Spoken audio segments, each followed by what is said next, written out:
Hi, Joan Burge with Life's Big Moments. Well, today I'm going to talk to you about staying power, another competency in the foundation of supporting your 5 pillars.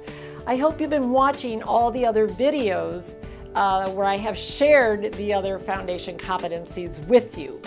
If not, go back and watch those videos.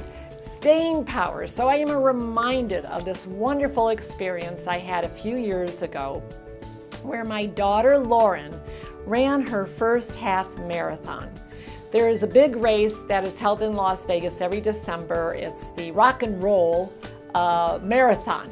It's a very exciting event, and there's lots of hub going on the strip, and thousands of people come from all over for this race.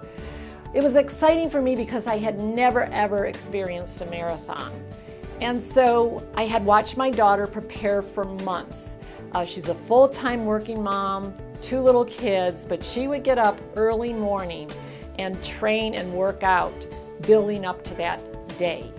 On the day of the race, we all headed down to the strip, and it was pretty exciting for me because I had never seen this.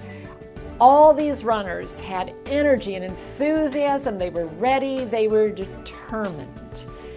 We went down to the strip, and they all took off. Well, 3 hours had passed, and a lot of the runners were starting to come back and getting very close to the finish line, and that's where I was standing with my family. We were waiting for my daughter to arrive.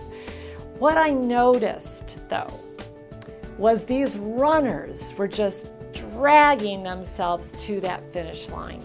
So many of them were tired and worn out, and their legs were hurting. And it was bitter cold that night, and we had terrible winds.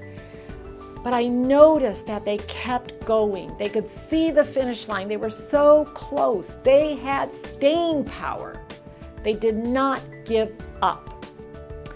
Well, as we go through our 5 pillars and we're working, to achieve our goals or to make changes, to create better habits and behaviors, bringing different people into our lives, whatever it is, but we start out with all this energy. We're excited. Yes, I'm going to do this.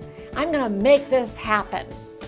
And then 3 or 4 months pass, and we get distracted, and people start to interrupt us, and maybe there's a crisis, and things start going crazy at work, and before you know it, you start to lose your enthusiasm for the race. You start to lose steam, or maybe you hit some roadblocks. It's not going as easily as you thought, and you just slow down. And maybe you slow down so much that you get to a point where you give up. Well, if we're going to make these changes in our life, if we're going to add that breadth and depth and live our big life in the 5 pillars, we absolutely have to have staying power. And that's not just for 4, 5, or 6 months. Staying power means hanging in there for 12 solid months. My daughter Lauren had to have staying power to finish the race, even though she was tired and aching. I give her a lot of credit. I'm very proud of my daughter Lauren. And so think of that analogy when you feel like giving up. Think of that race and the runner and that marathon. That's what life is. Life is a marathon that we're on. We must never give up, and we must have staying power. If you like this message, please give it a thumbs up and share it with your friends. Stay connected with me on Facebook and LinkedIn. As women, together, we will live a big life.